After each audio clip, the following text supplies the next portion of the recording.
Today's topic is evidence. Evidence in the working paper file. Now, evidence can be a copy of, it can be an extract, it can be notes, it can be result of, it can be even in original form. So, I am going to compare the procedure versus evidence. For example, review the board minutes. Now, you are going to not get the original board minute, but you are going to get evidence will be copy of board minutes. Then extract of management document. For example, extract of fixed asset register, you can't copy the entire register.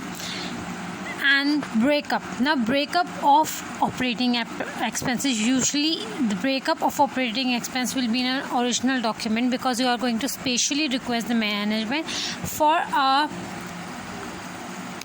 breakup. Then evidence in working paper file can be balance sheet, income statement, written representation letter. Written representation letter will be in the original form. Results of recalculation. There will be a piece of paper in which the auditor or junior is going to be making some recalculation to verify the accuracy. So results of that recalculation. Notes of discussion with the management. These are the notes the auditor is going to be making. Results of analytical procedure and disclosure notes. So procedure is review the board minutes and the evidence is copy of board minutes. The terms sufficient and appropriateness of evidence. Sufficiency and appropriateness of evidence.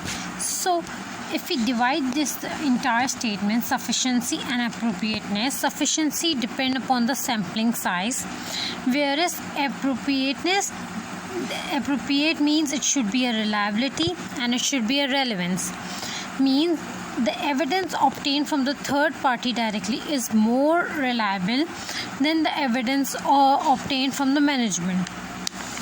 Then our evidence in the original form is more reliable than the evidence in the copy form. Then our evidence obtained directly by the auditor is more reliable than the evidence obtained through management. And an evidence that has addressed the right objective is more reliable and relevant than the evidence that is general.